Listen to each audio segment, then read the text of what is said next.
The house was small from the outside, and as he would soon find out, even smaller on the inside.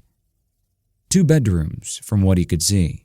A kitchen, single bathroom, and a living room, if it could even be called that.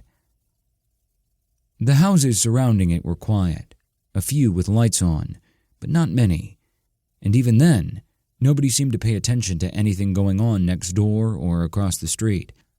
They had their own problems to deal with, like how to buy their next 12-pack of piss water to make them forget about their shitty lives. If they did happen to pop their head out and see what was happening at their dear neighbor's home, well, it would be no big issue for him.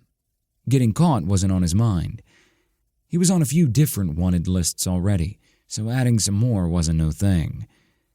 He'd been caught in the act plenty of times before, so it was up to them on how he would deal with it. He'd never killed anyone who didn't have a commission attached to their name, but if they chose to stand in his way, it would be the biggest mistake of their life, and they would never forget it. Sometimes it was boring, knowing that there was nobody better, but then again, he kept at it. One day, he knew someone or something would catch up to him, and that idea was what kept him going. The idea that someone in the world might just do him in, that he would actually come across someone who deserved to take him down. He knew it was odd to think that way, but he watched the bodies pile up, one after another, never nervous, never bothered, never caught off guard.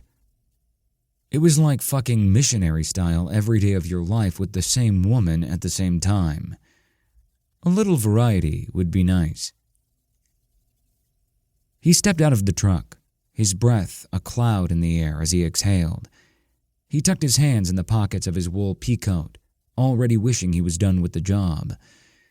At least it wasn't snowing, he reminded himself. He closed his coat tighter around himself as the cold breeze tried to infiltrate underneath. He grumbled and kept his head down as he made his way to the door. The home wasn't in disrepair, but it wasn't anything he would consider well kept either. From his research, the man who lived there, Todd Utt, lived alone, never married, no kids. It was just the way he liked things. No strings. The man cleared his throat and ran his hand across his face, stretching his skin so his lips didn't lock up. They were dry, and he longed to smother them in petroleum jelly, but that would have to wait until he could settle in for the night. He lifted his cold hand and rapped on the door with his knuckles. Behind the door he could hear the television. It was loud enough that he could make out the background laughter on whatever sitcom was being watched. He knocked again, having no tolerance for being kept waiting. The springs on the recliner inside groaned as the owner inside rose up from the well-worn leather.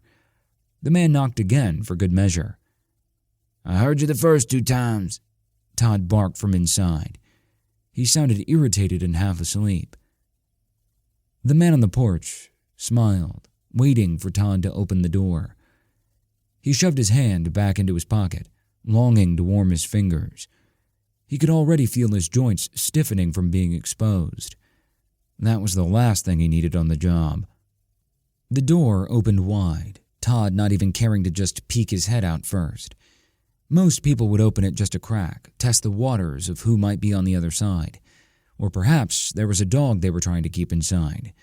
Either way, Todd seemingly had no care to do so. "Yeah?" Todd asked, looking the man up and down. The man smiled, showing his teeth and faking it big. He wasn't big on the niceties of the world, but he knew them well. He had to often use them to get to the places he needed to be, and he'd mastered them well enough that nobody ever suspected otherwise. He just had to know when to turn them on. "Todd Utt?" the man asked. "Yeah?" Todd said, unsure who the man was. Todd was about the same age as he, somewhere in his 50s for sure, but his hair was much thinner on top. It still held all its color, unlike his own hair, which had gone mostly gray on the sides. Todd also wore shorts, revealing a large scar on his knee, a solid white line that went straight up and down.